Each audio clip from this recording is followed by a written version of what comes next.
일단은 뭐 이 작품 관련해서는 그 비관론 혹은 이제 비건론이라고 하는 거를 주제로 한 작품을 만들기로 한 동기가 무엇인지에 대해서 감독님 말씀을 먼저 듣고 시작하는 게 좋을 것 같습니다. 일단 아무튼 비건의 저자이기도 하신 김한민 작가님과 공동으로 각본을 쓰셨고 김재환 감독님하고 김한민 작가님 모두 이 영화에 출연도 하고 계십니다. 예. 네, 네, 일단 먼저 인사를 좀 드려야 될 것 같아서 저는 김자한이라고 하고요. 영화를 봐주셔서 정말 감사드리고 사실 이렇게 일반 영화관에서 틀지 못하는 영화는 사실 이렇게 그 관객들 반응을 보기가 되게 어려운데 뭐 이렇게나마 이렇게 그 평이나 어떤 반응들을 공유할 수 있게 돼서 되게 감사드리고요. 먼저 비관론자라는 거는 저는 일단 저부터 생각을 했어요. 제가 사실 조금 비관론자처럼 느끼더라고요. 이런 환경 문제를. 이게 어떻게 보면 통틀어서 그냥 환경 문제라고 일단을 칭하자면 이 환경 문제를 인식하는 거에 있어서 저는 되게 비관론적으로 받아들이고 있다고 생각을 했습니다. 그리고 이 환경 같은 것들을 이제 여기 이동식이나 뭐 관련 사람들은 좀 더 어떻게 보면 환경을 되게 진지하게 받아들이고 행동에도 임하는 사람들도 있지만 또 양극단적으로 굉장히 저는 약간 양아치라고 부르는데 그런 부류들 전혀 신경 쓰지 않은 사람들이 있어요. 하지만 그 사이엔 되게 회색지대가 있다고 저는 생각하거든요.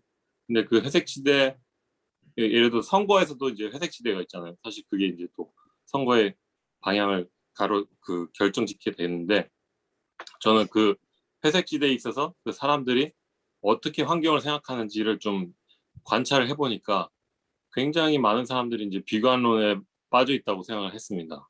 그런데 그 이유를 조금 제 나름대로 연구를 해본 결과 그거는 약간은 자기 합리화적인 생각이 들었어요.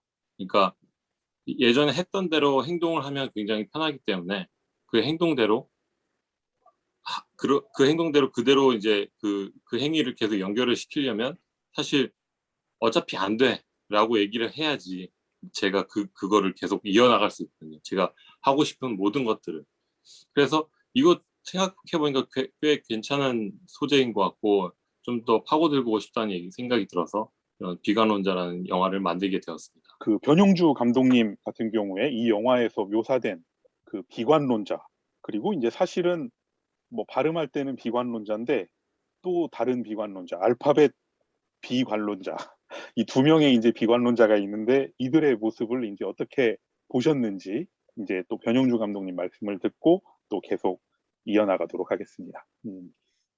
저는 진짜 재밌게 봤어요. 진짜 재밌게 봤고 무엇보다 결국 영화의 시작에 이 주인공이 밖을 나가게 되는 이유가 댓글에 삐져서잖아. 그게 너무 웃겼어요. 그러니까 이게 수미상관이 있다. 그리고 사실은 이 비관론자라는 작품이 아까도 우리가 시작하기 전에 잠깐 얘기했지만 처음 5분에서 10분 동안 오해하기 되게 쉬운 방식으로 시작이 돼요. 그러니까 근데 저는 그걸 보면서 무슨 생각이 들었냐면 결국 독립영화가 해내야 되는 어떤 역할 중에 하나가 이를테면 영화 유튜브 사이라고 생각을 해요. 근데 이 부분을 그동안 되게 불리하거나 되게 그 독립영화 스스로가 그 어떤 면에서는 결국은 그게 보수적인 태도가 되는 건데 어떤 형식에 있어서 아카데믹한 어떤 형식에 대한 강박 때문에 이야기가 점점 좋은 이야기가 다양해지지 못하지 않나? 라는 생각을 할 때가 있거든요. 그러니까 이를테면 뭐 상업영화와 독립영화의 가장 큰 차이 중에는 형식을 뭉개거나 새로운 형식과 굉장히 손을 잡고 멀리 가버리거나 어찌됐건 상업영화에서 할 수 없는 어떤 이야기를 해나가는 게 되게 중요하다고 생각을 하는데 그런 면에서 저는 이 작품이 굉장히 좋았고 그리고 좋았던 이유는 비꼬는 것 같지만 사실은 끊임없이 우리가 고민하고 있는 그러니까 오늘의 세상은 그렇잖아요. 그러니까 그 기약할 수 없는 낙관과 하지만 매일매일 다가오는 불안함이 나를 옥죄이면서 과연 어떤 깃발을 향해 가야 되지라는 이렇게 강박증 같은 게 생긴다고 생각을 하는데 그런 면에서 되게 적절하게 이야기가 만들어졌고 엔딩의 되게 고민을 했었어요. 그러니까 어떻게 끝날까? 과연 어떻게 끝날까? 근데 제가 걱정했던 식으로 끝나지 않아서 너무 좋았고 그리고 그 우리가 오늘 그 다양한 매체에서 만나는 다양한 이상한 사람들과 다양한 걱정이들과 그 다양한 보통의 사람들의 모습이 그 한두 명 안에서 다 보여서 되게 재밌었다고 생각합니다.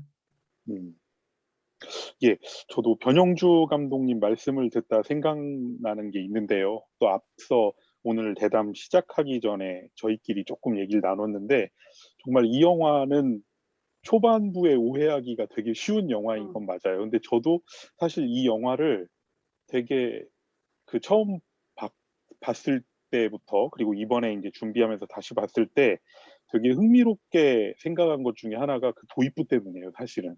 왜냐하면 이 영화는 그 뭐냐면 제가 최근에 영화 혹은 특히 작은 독립 영화라고 할수록 특히 학생 영화로 가면 더 심한데 뭔가 도입부에 나의 기량을 제대로 보여주고 시작하겠다라고 하는 야심이 너무 큰 나머지 기괴한 영화들을 많이 보게 되는데 오히려 그래서 요즘에 궁금한 거는 첫 숏을 뭘로 시작하느냐. 얼마나 무심하고 평범하고 아무것도 아닌 것처럼 시작하는데 이 사람이 이걸 가지고 뭘 할까가 오히려 점점 궁금해지거든요.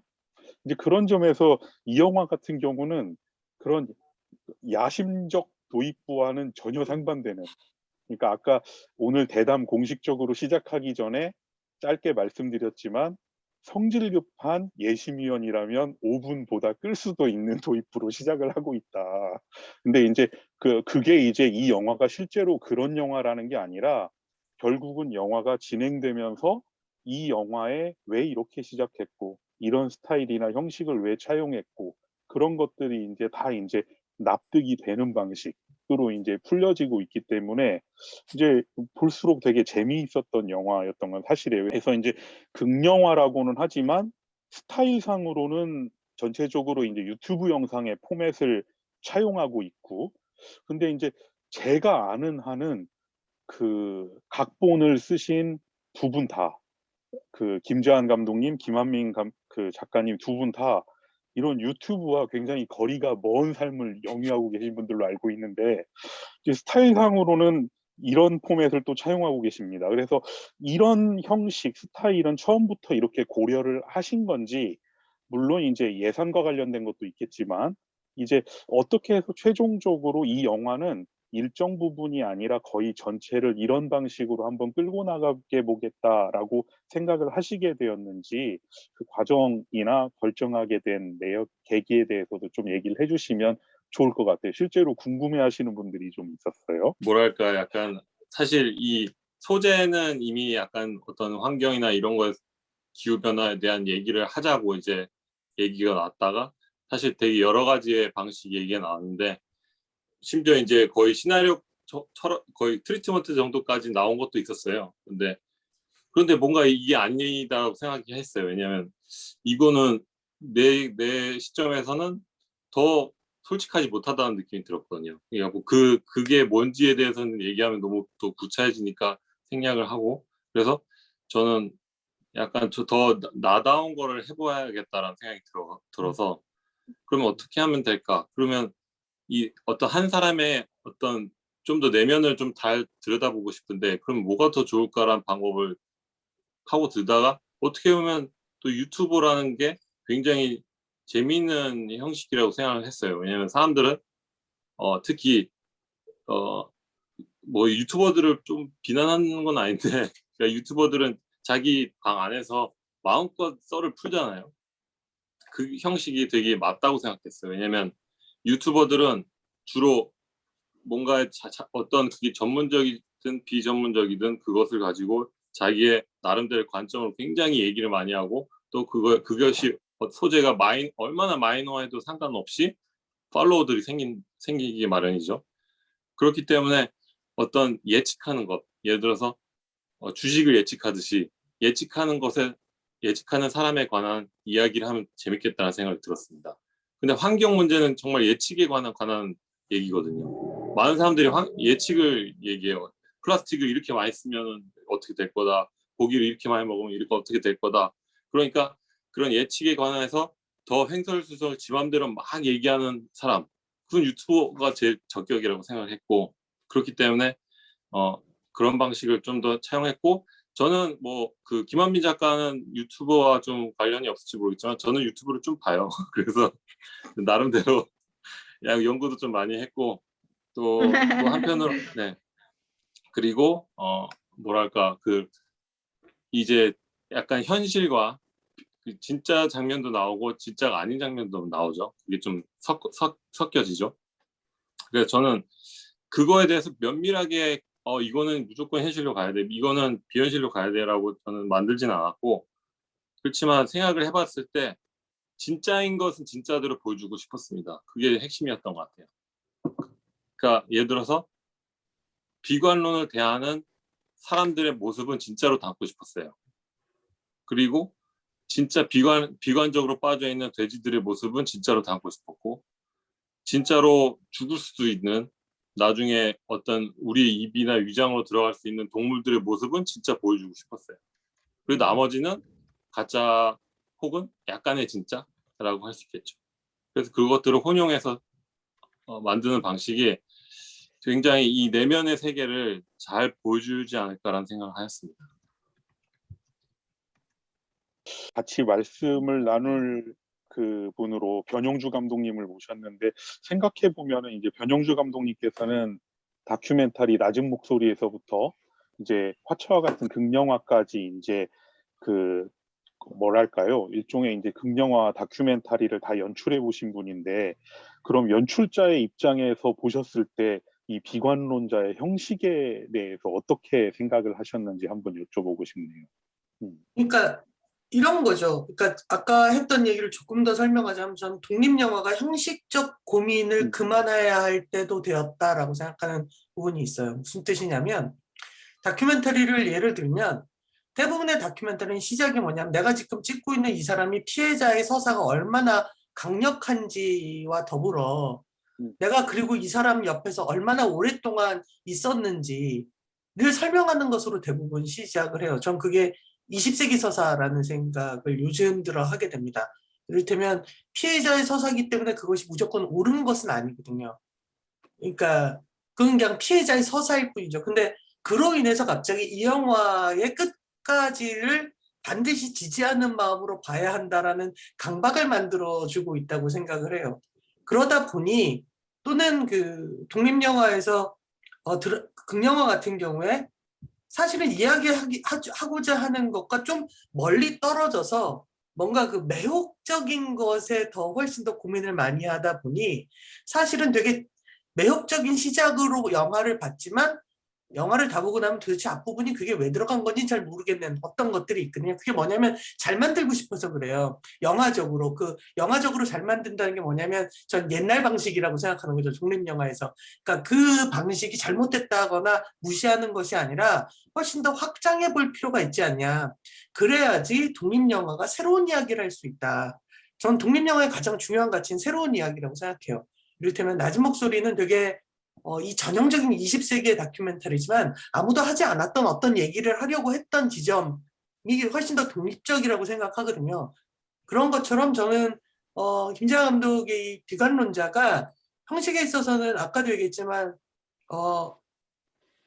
잘 만들었다고 오해하기엔 되게 못 만들었다고 보여지는 시작이고 중간중간 그렇게 느껴지죠. 굉장히 아마추어가 찍은 것 같은 느낌이 들어요. 근데 그럼에도 불구하고 저는 단 한순간도 딴 생각을 못하면서 작품을 봤거든요. 그랬던 이유는 하고자 하는 이야기가 새롭다. 그러니까 우리가 기후에 관한 다큐멘터리나 독립영화 되게 많아요. 동물권에 관한 것도 꽤 많습니다. 근데 대부분 얼마나 동물이 피해를 보느냐 또는 우리가 조금만 더 기후에 신경 안 쓰면 내일 모레쯤 다 죽어요. 뭐 이런 얘기밖에 없단 말이에요. 근데 그게 아니라 가치관에 관해서 고민하고 있는 작품은 정말 오래간만에 본 것 같고, 또 무엇보다 이를테면 무언가를 혐오하는 사람들, 무언가에 대해서 굉장히 공격적인 사람의 서사를 설명해 주지 않아서 되게 좋아요. 무슨 뜻이냐면 굉장히 무언가를 혐오한, 예를 들어서 비건에 대해서 막 혐오하고, 뭐 또는 어떤 인종에 대해서 혐오하고 어떤 정체성에 대해서 혐오하는 사람에 대해서 저들은 왜 혐오하는가를 너무 집중하고 있다고 생각해요. 요즘 대부분의 사람들이 하지 않는 어떤 것을 보는 순간 사람들은 공격적이 돼요. 왜냐하면 전 그게 두려움이라고 생각하거든요. 이를테면 누군가 함께 술을 먹을 때, 저는 비건인 친구하고들도 되게 술을 즐겁게 마셔요. 저는 비건이 아닙니다만. 근데 왜냐하면 비건이 옆에 있다고 해서 제가 술 맛이 없어지거나 고기 맛이 없어지진 않거든요. 근데 그리고 그것을 방해받지도 않죠. 그냥 먹으면 되는 거예요. 그런데 그것에 대해 굉장히 공격적이고, 이런 것들은 이를테면 정치적인 이유가 있거나 서사가 있는 것이 아니라 우리가 살아오면서 한국이라는 사회에서 어떤 부분에 대해서 되게 공격적이기로 익숙해진 DNA 같은 게 있다고 생각해요. 그리고 그건 서사로 해결되는 것이 아니라 하지 말라고 문제 제기라고 뭐 제식으로 하면 혼을 내고 뭐 이래야 될 문제지, 갑자기 막 뭐 일베 서사? 도대체 그게 왜 궁금해야 하죠? 라고 생각을 하는데, 저는 이 작품이 뭐냐면 이를테면 그런 비관 문제에 대한 서사에 대해서 얘기하지 않는다는 거예요. 그 모두가 어떤 두려움 사이에 존재하고 있다는 거죠. 그런 것들이 이 작품이 갖고 있는 굉장히 좋은 지점이라고 생각을 해요. 그러니까 모두들 강박적으로 내 작품이 모두에게 이해받아야 된다고 생각해요. 근데 실은 대부분의 작품은 모두에게 이해받지 못해요. 그리고 잘못 이해받는 경우가 더 많죠. 근데 특히 영화를 만드는 사람들은 모두에게 이해받아야 된다고 생각해요. 아까 가지 말았으면 하는 엔딩이 있었다고 했는데, 그게 뭐냐면 갑자기 거기서 포지션 전환하면서 사실 저는 누구고 저희는 이런 걸 위해서 이런 걸 했고 뭐 이러면서 끝날까 봐 되게 걱정했던 거거든요. 그러니까 뭐냐면 자꾸만 이해받으려고 하는 것이 아니라 계속 불안한 지점들, 걱정하는 어떤 지점들, 흔들리는 지점들에 대해서 흔들리면서 이야기를 하는 게 되게 저는 좋았다고 생각을 합니다.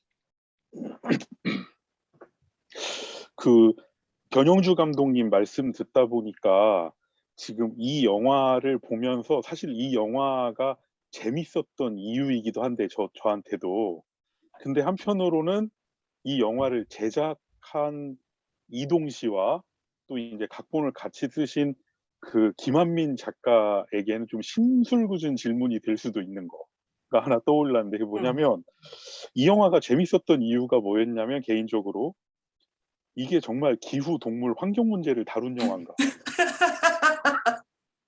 그러니까 처음에는 분명히 그렇게 시작을 하는 것 같은데, 이게 한참 보고 있으면 어느 순간부터 기후, 동물, 환경 문제를 다룬 영화인가, 아니면 온라인적 자기 이미지, 혹은 요즘에 이른바 부캐라고 부르는 거를 가공해서 인플루언서가 되고자 하는 욕망의 변태성에 대한 영화가 아니냐, 이거는. 그래서 사실은 기후, 동물, 환경 문제를 토픽으로 한 영화처럼 시작해서 예, 오늘날의 온라인적 자기 이미지에 대한 서사가 훨씬 강화되는 방식으로 풀리고 있는데, 오히려 그게 이 영화를 매력적으로 만드는 부분이었어요. 사실은 볼 때 계속해서 뭔가 기후, 동물, 환경 문제 이런 거를 이렇게 반어적으로 뒤집은 형식으로 풀고 나갔다면 이제 오히려 중반 이후가 이렇게 예측되는 영화가 됐을 수도 있는데, 이 영화는 그러지 않았거든요. 그래서 이제 비관론자와 알파벳 비관론자의 대결 장면부터 결말까지는, 특히나 이제 이런 어떤 인플루언서가 되고자 하는 욕망의 변태성이라고 할 만한 거에 대한 게 더 강하게 느껴졌어요. 근데 그렇게 보면 어떻게 보든 이기고 영향력을 확보하고자 하는 두 캐릭터의 강박이 생각보다 또 집요하지가 않아요. 영화를 보고 있으면. 그러니까 이제 저는 이제 변영주 감독님과 좀 다른 방식으로 결말에 대한 우려가 있었거든요. 그건 뭐냐면, 요렇게 욕망의 변태성에 사로잡혀 있는 두 캐릭터가 붙을 때 결국 풀리는 방식은 누가 더 강하게 가나 라는 음, 걸로 가서 이제 뒤로 가면 갈수록 일종의 막장 형식으로 이제 가게 되는 건데, 이거는 그게 사실 두 분 다 연기 톤이 조절이 돼 있어서 그 강박이 또 심하게 강박적으로 안 느껴져서 코믹한 효과를 불러일으켜요. 사실 이 코믹한 터치가 아니라면 얼마간은 희망적이라고도 할 수 있는 이 영화의 결말은 가능하지 않았을 수도 있어요. 그런데 이제 이 결말에 대해서는 약간 의견이 갈리는 것 같은 느낌이 있었습니다. 그 보내주신 코멘트들을 봤을 때. 그러니까 이를테면 무언가에 동참하는 거, 그러니까 뭐뭐하지 않기, 무엇 쓰지 않기, 이런 식의 어떤 작지만 개인적인 실천들에 동참하는 것도 자신의 바깥이라는 걸 돌아볼 수 있는 최소한의 여지가 있을 때나 가능하지 않느냐. 나에게는 그런 여지조차 없다. 라고 할 때 이 영화의 결말은 나에겐 좀 납득하기 힘들었다라고 생각하시는 분도 있었거든요. 이 결말과 관련해서 이제 또 감독님 얘기를 한번 들어보고 싶습니다. 이 끝에 대해서 고민한 거는 굉장히 좀 얘기가 많이 나왔어요. 서로 그 김만민 작가와도 이제 뭐 어쨌든 둘 다 동일하게 동의한 것은 이제 변화는 있어야 된다. 근데 이제 변화 후에 어떻게 될 것인가를 좀 그거에 대해서 고민을 많이 했었는데, 저는 이제 아까 말씀하셨듯이 그 굉장히 그 어떤 되게 고집스러운 그 두 명이 부딪히면 대개는 굉장히 고집스러우면 어떤 파멸로 가든가 어떤 식으로 가게 되는데, 사실 좀 어떻게 보면 꼭 담았으면 하는 핵심은 뭐였냐면 비관론은 사실 생각보다 그렇게 강하지 않다는 거예요. 그러니까 음, 굉장히 굳지 못하다는 거죠. 왜냐면 사실 그 리뷰 중에도 누군가 그렇게 말을 잘 적어주셨는데 약간 악플을 다는 마음이었거든요.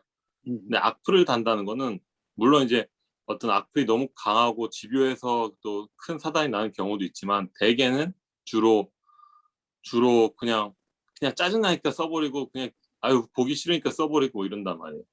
어떤 굉장히 강하고 집요한 마음은 아니라고 생각해요. 그리고 더불어서 이제 비관론이라는 거는 비관론이 조금씩 흩어지는 것을 보여주고 싶었어요. 그러니까 비관론이 확 꺾이는 것이 아니고 또 드라마틱하게 갑자기 낙관론으로 바뀌는 것이 아닌, 사실 3부를 물론 다 관객들 입장에서 다 다를 수는 있겠지만 저는 그렇게 만들었어요. 그러니까 3부는 절대 희망적이라고 생각을 안 했어요. 그러니까 아이가 있다. 환경은 망해가는 아이가 있다. 이게 희망적이라고 생각 안 하거든요. 저는. 근데 그 모순으로 끌고 가고 싶었어요. 그래서 이 비관론자가 알고 보니 아이가 있고 이 사람은 억지로 자기 합리화를 하면서 어쨌든 삶을 이어나갈 것이다 라는 것을 보여주고 싶었던 것뿐이지, 이 비관론자가 결코 또 낙관론자라고 돌아섰다 그런 건 아닙니다. 근데 하나의 변화는 비관론이 서서히 흩어지고 있다는 것은 보여주고 싶었던 것이죠. 그렇죠. 그러니까 사실은 아이가 생겼다는 건 굉장히 비관적이죠. 예, 육아를 해야 되고 돈이 더 필요해지고, 그렇지. 예, 보아하니 변변이 지금 돈을 벌지 못하고 있는데 네. 두 부부 중에 한 명은 네. 그러면서 예, 아니 농담입니다. 네. 그래서 이제 그런 것들이 말 그대로 이제 삶이 어떻게 흘러갈지도 모르고 대지를 갖고 그 대지를 구출했다는 것도 그것도 이제 구출이라는 표현도 잘 모르는 거죠. 진짜로 그냥 될 것 같을 수도 있고요. 하지만 이제 그런 어떠한 사소한 무의식들이 이제 엉켜서 이 사람이 나는 비관론을 계속 주장해 왔는데 애기도 있고 돼지도 있고 일단 얘네들 먹이도 줘야 되고 집도 닦아야 되겠고 집안일 해야 되겠고 세월은 흘러가고 어떡하지? 내 마음은 어떻게 해야 되지? 그치만 착한 척하는 사람들 짜증나. 나 어떻게 해야 되지? 이런 거에 대한 극단으로 좀 가고 싶다는 생각이 들었습니다. 그래서 사실 3부 저는 이제 그 부분을 3부라고 하는데 그 부분이 사람들을 좀 의아하게 만들고 싶었어요. 그러니까 거기서 이제 뭐 어떤 좀 상투적인 표현이지만 이제 각자의 삶에 좀 더 파고들었으면 좋겠다는 생각을 했어요. 그 모순이 본인들 삶에 분명히 있을 테니까. 또 이제 그 주인공은 그 전 지구적인 문제, 그래서 이제 특히 기후나 생태 위기에 대해서 뭐 기왕 망하는 거 다 같이 빨리 망해야지라고 하는 이제 일종의 자기만의 해법일 수도 있고, 혹은 뭐 그게 하나의 캐릭터 설정일 수도 있습니다만, 이왕 망하는 거 다 같이 빨리 망해야지라고 하는 이제 모토를 제시를 합니다. 근데 이제 그 요런 식의 것들은 요즘에 뭐 약간 이론적이라면 뭐 가속주의 뭐 이제 이런 식의 어떤 경향들하고도 일맥상통하는 측면이 있고, 근데 이제 이런 이론적인 측면이 아니라 약간 어느 정도는 통속적인 수준에서라고 해도 이런 생각은 사실 그 널리 좀 불쾌하지만 널리 받아들여지는 측면이 있기도 해요. 왜냐하면 이걸 아마 가장 크게 경험했던 거는 영화 속에도 이제 그 포스터가 등장하지만 어벤져스 마지막 편 나올 때 타노스에 열광했던 연상.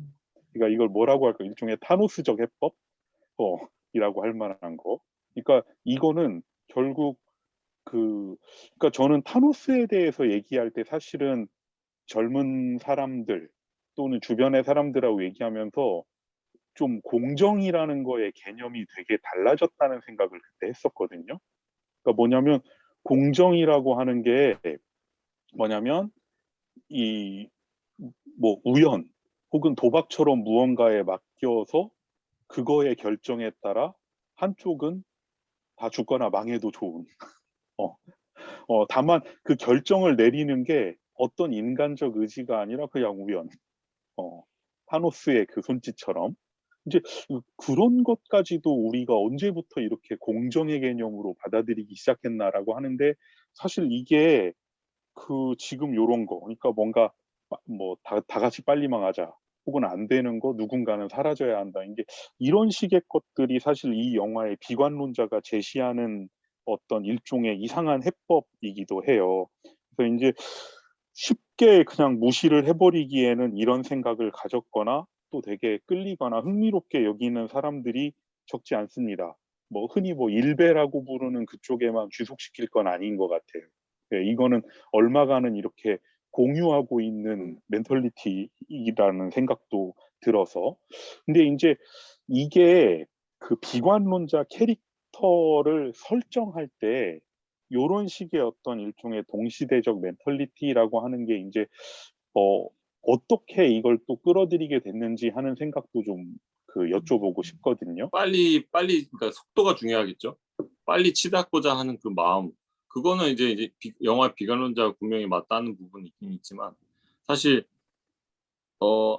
이 가속주의 자체도 어떻게 보면 이제 굉장히 추상적인 이제 뭐 그런 주의일 뿐이고, 사실 현실은 지금 또 꼭 그런 식으로 가지도 않는 것 같기도 하거든요. 이제 무슨 얘기냐면, 이제 가속주의나 비관론자나 뭐 다 어떤 시든 간에 어느 순간에는 그게 이제 해법이 또 아니라는 게 나올 거라고 생각이 돼요. 그래서 사실상 비관론자라는 캐릭터도 결과적으로 자기 브랜드화 때문에 그걸 택했다는 것뿐이고, 또 그 브랜드화라는 거는 이제 요새 유튜버들, 그런 일베라든지 아니면 유튜버를 좀 너무 안 좋게만 제가 표현하는 것 같은데, 이제 자기의 잉여스러움을 더 이제 브랜딩화하려고 하는 사람들에게는 어떤 그런 타노스적인 그러니까 자기가 지금의 사회적 지위 때문에 그 사회적 지위를 모두 낮춰버리고 싶어하는 마음, 그 마음이 되게 강해져서 그 브랜드화를 하는 것뿐이지, 사실상 그 방향은 어쨌든 가속주의나 비관론자나 뭐 별반 다르지는 않을 것 같아요. 그러니까 결국에 그런 것들은 사회의 어떤 변화나 어떤 방향을 이끌어나기에는 뭐 어떤 추진체가 더 없다고 생각이 돼요. 그래서 어느 순간에는 그 힘이 떨어지기 마련이라는 생각이 듭니다. 비관론자가 이렇게 뭐랄까요, 개심을 하게 되는 계기라고 할 만한 사건이 있기는 하죠. 이제 돼지의 눈을 본다. 그 뒤로 이제 아마 그 뒤로 뭔가가 이제 조금씩 변해가는 계기가 되는 부분인데, 사실은 뭐 그런 거 이외에 어떤 희망이라고 하는 게 되게 여러 가지 측면에서 되게 차단되어 있는 상태인 것 같은 시대로 보이는데, 그런데 요렇게 어떤 하나의 계기를 통해서 우리가 다시 뭔가 그걸 극복을 해야 된다라고 하는 게 이렇게 나는 좀 납득하기 힘들었다라고 이제 생각하시는 분들도 역시 있었습니다. 그러니까 이제 그 변전의 계기가 되는 부분에 대한 설정, 그거 얘기도 좀 듣고 싶으세요. 예. 그 사실 돼지 도축장을 갔다고 해서 육식을 또 갑자기 안 하게 되는 경우도 물론 그런 분들 꽤 많고요. 근데 저조차도 거기를 제가 이미 촬영하러 그리고 답사하러도 두세 번 갔지만 저도 이제 비건은 아닙니다. 그래서 갔다 오고 나서도 이제 뭐 당일 뭔가 진짜 영화의 캐릭터처럼 그러진 않았지만 어쨌든 언젠가는 또 취하고 뭐 또 그렇게 이제 음식을 먹기도 하고 그랬겠죠. 근데 하지만 변화는 분명히 있었다고 생각되는 거는 뭐냐면 뭐 이것이 얼마나 중요한 얘기인지는 모르겠지만 그 예전처럼 즐기지는 못하겠더라고요. 확실하게. 그러니까 저는 먹을 수는 있는데 먹을 때마다 그게 생각은 계속 나요. 무조건. 그러니까 그래서 그냥 욕망이 더 위에 있기 때문에 먹는 것뿐이지 내가 먹는 게 무조건 좋다. 난 상관없어. 이건 당연한 일이야라고 먹는 건 아닌 것 같고 나는 그냥 남의 살을 먹고 있다라는 약간의 자인함을 곁들인 상황에서 저는 그냥 음식을 취하게 되더라고요. 그러니까 옛날이랑 다르죠. 그러니까 옛날로 전 돌아갈 수가 없어요. 절대로. 그냥 무조건 저는 찝찝함을 가지고 이제 뭐 먹거나 시키거나 요리를 합니다. 그렇지만 어쨌든 그런 변화는 분명히 있을 거라고 생각하고 당연히 영화 내에서 그게 이제 개연성이 약간은 부족하지 않았나라는 생각도 들 수도 있고요. 그렇지만 사실 잘 살펴보면 이 다른 비관론자가 밝혀내는 와중에 사실 보여지는 그 진짜 그 주인공의 캐릭터는 그렇게 또 변하지도 않았어요.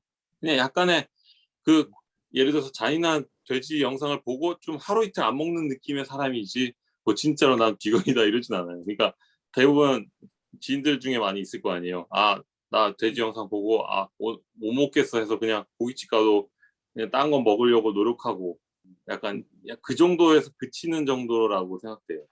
그래서 사실 엄청난 변화, 하나의 순간으로 엄청난 변화는 저는 이거는 제 의견이지만 그렇게 중요하지 않다고 생각해요. 저는 오히려 약간의 사사로운 잔잔바리의 변화들이 모이는 게 더 중요하다고 생각합니다. 왜냐면 되게 극단적인 변화는 나중에 가면은 또 극단적으로 많이 빨리 없어질 거라고 생각하거든요. 그래서 이렇게 은연중에 약간씩 이렇게 조금씩 씨앗들이 자라는 것이 더 중요하기 때문에 사실 저 정도의 변화도 굉장히 분명히 존재할 거라고 생각하고 뭐 극영화로 봤을 때는 좀 부족할 수는 있겠지만 뭐 지금 약간 그런 영화적을 떠나서 얘기를 하자면 분명히 그 변화는 유의미하다고 할 수 있습니다. 그 질문이 올라와서 지금 잠깐 바로 얘기를 드리면 이제 변영주 감독님 같은 경우에 이 영화가 어떤 가치관을 이야기하는 부분이 좋다고 하셨는데 이 시대에 사라지고 있다고 느끼는 가치는 무엇이며 희망은 어디서 찾으시는지 약간 조금 크다면 큰 질문입니다만 변영주 감독님 좀 말씀 듣고 또 계속 해보도록 하면 어떨까요? 예. 그야말로 제가 너무 낙관주의자일 수도 있는데 아까 윤 선생님이 얘기하셨던 어떤 공정에 관한 그 이상한 해석들이 있는 세상, 그러니까 어떤 그건 두려움과 강박이라고 생각을 하는데 저는 그게 겁이 나서 그런 거고 곧 다들 정신을 차릴 거라는 어떤 생각을 전해요. 그러니까 왜냐하면 사람들이 그렇게 엉망인 상태의 뇌로 오래 생활할 수가 없거든요. 인간은 원래. 그래서 실제로 사람들을 극한 상황, 이를테면 왜 요즘 유행하는 오징어 게임 같은 상황 있잖아요. 또는 어떤 전쟁의 상황이 몰아갔을 때 대부분의 인간들은 서로 돕는 걸 선택한다라는 연구 결과를 본 적이 있어요. 저는 인간이 기원전서부터 그렇게 나쁜 짓을 많이 했는데 여전히 살고 있는 굉장히 중요한 이유가 그거라고 생각을 하거든요. 그러니까 저는 사람들이 극한 상황에 있을 때 자기 자신의 안전을 위해서 누군가를 떠미는 것이 아니라 우리 모두의 안전을 위해 서로 조금씩 양보하며 손을 잡는 DNA가 우리 몸속에 있다고 생각을 해요. 기본적으로 그런 믿음이 있어요. 그러니까 저만 하더라도 이를테면 뭐 저는 도축장을 가본 적도 없고 그런 영상을 보지도 않았지만 그냥 어느 날 내가 기후 재난에 조금 덜 협조해 볼까? 뭐 이러면서 한 4달 됐거든요. 그러니까 뭐냐면 일주일에 제가 먹을 수 있는 고기의 총량을 제가 정해줘요, 저한테. 그래서 그 정도는 지키자. 뭐 이런 게 이럴 때면 제가 특별히 대단해서가 아니라 그냥 모든 인류에게 있는 DNA가 제 몸속에서 반응을 한 거라고 생각해요. 야, 이러다가 저기 난리 난대. 뭐 이런 거 있잖아요. 그러니까 이런 별것 아닌 어떤 것에 대한 믿음과 신뢰가 제 안에 있기 때문에 기본적으로 저는 비관에 빠지거나 아니면 절망해 본 적이 없는 것 같아요. 그러니까 그리고 누군가를 혐오하는 사람만큼 에너지가 많은 사람도 없기 때문에 곧 정신을 차리고 내지는 대가를 치를 것이다 라고 생각을 하기 때문에 근데 문제는 그런 생각을 하기까지 되게 우리는 흔들린단 말이에요. 이런저런 생각이 흔들리고 뭐 내가 맞는지도 모르겠고 그러니까 그런 상태의 마음이 비관론자 주인공에게 아까 말씀하신 걸 3부라고 한다면 3부까지가 느껴지거든요. 근데 특별히 사실 나는 왜 예를 들면 삼겹살집에서 쌈이랑 된장만 먹냐면 이라고 설명하지 않아요. 그냥 그렇다고 그 사람이 계속적으로 지금도 이를테면 육아를 하면서도 상추만 먹을 거라고 생각하진 않아요. 그런 게 별로 중요하지 않은 거죠. 그러니까 그때 나의 심장에 어떤 임팩트들이 있었는가라는 거에 어떤 현상들을 조금씩 보여줌으로 인해서 계속 생각할 거리를 만들어 준다는 것이 좋았다라는 말씀이에요. 그러니까 이 영화가 어떤 가치관을 설명해서가 아니라 우리가 흔히 가치관이라는 걸 스스로 갖는 데 있어서 가는 어떤 코스들의 어떤 지점들을 보여주고 있었기 때문에 좋았던 것 같고 그래서 사실 저는 이런 특히 독립영화에서 왜 그 군복 입은 유튜버 같은 친구들이 자주 오랫동안 나오는 걸 되게 싫어하거든요. 안 보고 싶어하고 예를 들어서 그런 친구인데 별로 기분 나쁘지 않게 볼 수 있었다? 라는 지점이 그게 이 영화에서 이렇게 뭐 유머 코드로 갔거나 가볍게 다뤄졌기 때문이 아니라 그 어떤 생각의 코스들 안에 그냥 있었기 때문이었던 것 같아요. 오늘 이야기 시작할 때 아마 변영주 감독님께서 짧게 말씀해 주신 것 때문에 이 얘기가 나온 것 같기도 한데 상업영화하고 유튜브 사이에 독립영화가 있다라는 이 말, 그러니까 어떤 면에서 이걸 조금 풀어서 다시 얘기를 해보자면 이렇게 얘기할 수 있을 것 같아요. 오늘날의 이제 독립영화라고 하는 것들이 말하자면 어느 정도는 뭐 웰메이드라고 하는 일종의 이데올로기에 사로잡혀 있기도 한데 말하자면 이제 독립영화가 가능한 어떤 지점이 있다면 말하자면 어떤 산업적인 어떤 웰메이드를 추구하는 상업영화하고 또 우리가 형식이라는 측면에서 나의 고려할 필요가 없다라고까지 생각하는 유튜브 사이에 어떤 독립영화가 자리 잡을 수 있는 여지나 가능성이 있지 않겠냐라고 생각해 볼 수도 있는데 뭐 다시 한번 이 비관론자의 형식에 대한 얘기가 되겠지만 그 어떤 오늘날 이런 좀 어느 정도 작은 예산, 독립적인 영화 이런 영화 만들기에 어떤 자리는 어디일까라고 할 때 이제 그 김자한 감독님, 변영주 감독님 한번 의견을 좀 들어보고 싶네요. 예. 저부터 그럼 얘기를 하면 예. 네. 유튜브와 독립영화 사이라고 말씀드렸던 것이 아니라 독립영화가 훨씬 더 확장되어야 된다라고 말씀을 드렸던 거고 저는 독립영화의 핵심은 새로운 형식이거나 그 다음의 형식을 고민해내는 모험도 되게 중요하고 가치가 있지만 어떤 이야기를 하느냐가 굉장히 중요하다고 생각을 해요. 왜냐하면 실제로 우리가 흔히 메인스트림이라고 얘기한 상업영화에서는 할 수가 없는 왜냐하면 무작위한 대중에게 그야말로 그 스코어로 보여줘야 되는 영화가 정말 진심으로 말하고 싶은 것이 어딘가에 숨어 있거나 꿋꿋하게 쌓아놓을 수는 있어도 막 나갈 수는 없다고 생각을 해요. 근데 독립영화는 가능하다고 생각하거든요. 근데 그 바꿔 말하면 저는 되게 막, 야, 이 친구는 곧 상업영화 데뷔하겠는데 너무 잘 만들었는데 라는 뻔한 얘기에 점점 관심이 없어져요. 그건 그냥 그 일종의 그 포트폴리오 같은 느낌으로 보여져요. 그거보다는 특히 다큐멘터리도 그런데 와 그렇게 완성도라고 얘기한 영화적인 어떤 것이 아니라 어떤 얘기를 하고 있는가가 저한테는 훨씬 더 중요한 것 같아요. 왜냐하면 독립영화의 가장 중요한 가치는 어떤 이야기를 하는가가 존중받는 영역이라고 생각을 하거든요. 그래서 그런 면에서 저는 언제부턴가 그 독립영화를 볼 때 이를테면 아까 말씀하신 비관론자의 초반 10분에 경계심을 갖거나 하고 하지 않고 그냥 볼 수 있었던 것 같아요. 그러니까 근데 사실은 지금 특히 그 독립영화에 아까 얘기하셨던 그 특히 심사하시는 분들은 굉장히 저는 그게 어느덧 보수적인 태도가 됐는데 그 뭔가 영화적으로 이렇게 짠 하고 보여주는 무언가가 필요하다라는 강박 같은 게 그러니까 있다 보니 전 요즘 되게 좋은 독립영화라고 하는 작품 중에 재미없게 본 거 되게 많거든요. 뭐냐면 저에겐 누구나 하잖아. 인게 너무 많아요. 근데 저에게 누구나 하잖아를 독립영화로 굳이 봐야 돼?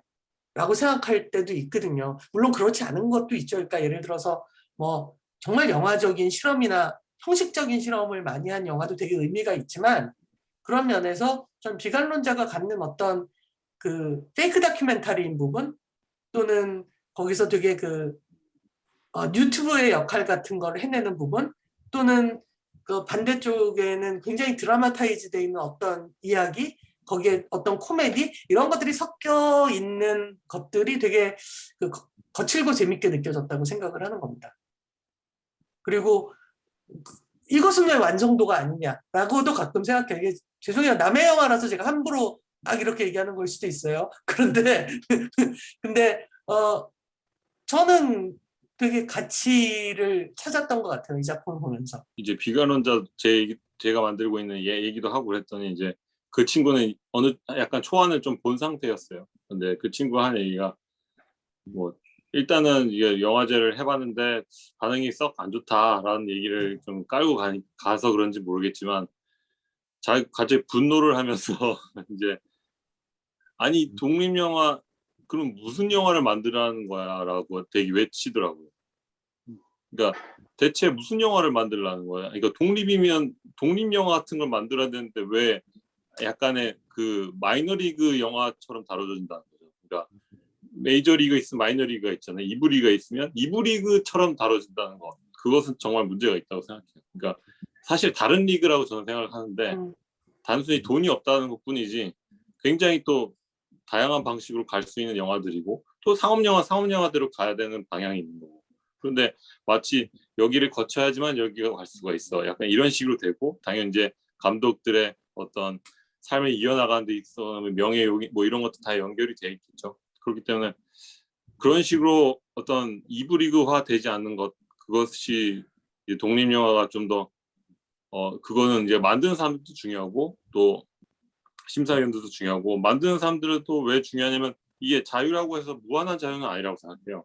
그러니까 일단은 볼 수 있게끔만 하는 어떤 중요한 연출력은 되게 중요하다고 생각하니까 그냥 무조건 실험이라고 던져놓고 너는 이거를 7시간 동안 봐야 돼라고 얘기를 하면 그건 또 쉽지 않은 일이라고 생각해요. 그러니까 어떤 리그에서 논다고 생각하면 또 그거에 맞게 자기가 또 관객을 대하는 그런 거는 있어야 된다고 생각하고 그렇기 때문에 어쨌든 그 독립영화로서의 그 존엄성이라고 할지 모르겠는데 그런 것들이 되게 중요하다고 생각합니다. 이제 그거에 대한 그 각자의 생각을 저를 포함해서 짧게 이렇게 말씀을 드리고 오늘 이렇게 자리를 마무리를 하면 어떨까 하는데요. 그럼 네. 변용주 감독님부터 한번. 저부터요? 예. 예언자처럼 구는 사람이라고 생각을 해요. 야, 이대로는 3년을 못 넘어 뭐 이런 사람들 있잖아요. 예. 그러니까 뭐냐면 어떤 거라도 소용없는 것처럼 얘기하며 막 그러는, 또는 그만큼 또 싫은 사람들이 있죠. 그러니까 이를테면 지구 위기는 저희 경제적으로 좀 나아진 다음에 해야 될 얘기 아니야? 뭐 이런 얘기도 있고, 또는 뭐 다양한 그런 우리 모두가 동의할 수 없는 어떤 지점들이 많잖아요. 그 모든 것에 문제 제기를 하고 있다. 그러니까 저는 그 이를테면 그 지인을 통해서 이동시에 대해서 얘기를 들었음에도 불구하고 이것이 굳이 어떤 특정 입장에 특정 운동을 하고 있는 사람들이 아니라 어떤 그 이런저런 사람들이 그 소비하고 있는 얘기들에 대해서 다 이렇게 문제 제기를 하고 있는 영역이 있다. 그것은 꽤 괜찮은 저항이다라고 생각을 하는 거죠. 그 어차피 여기 어차피 교가 있는데 어차피 교 사람들이 흔히 하는 게 이제 그렇게 하는 이유가 뭐냐면 나랑 그 사건이랑 멀리 있다고 생각해서라고 생각하거든요. 근데 그게 아니라는 것이 제일 중요하다고 생각해요. 그러니까 저는 그래서 그거를 좀 약간이라도 끌어당기려고 한 시도 중에 하나였다고 생각하고요. 이 책임, 그러니까 거의 영화 초반에 유튜버에서 제가 막 얘기하는 것 중에 조별과제 얘기가 나오잖아요. 그러니까 저는 그게 어떻게 보면 이 환경 문제, 뭐 이런 공동체적 문제의 큰 핵심이라고 생각하는데 책임을 자기 책임이라고 생각을 안 하잖아요. 모든 문제. 그러니까 뭐 흔히들 뭐 중국 문제, 뭐 트럼프 문제, 뭐 약간 그런 식으로 아니면 저 양아치가 버려서 뭐 어떻게 된다.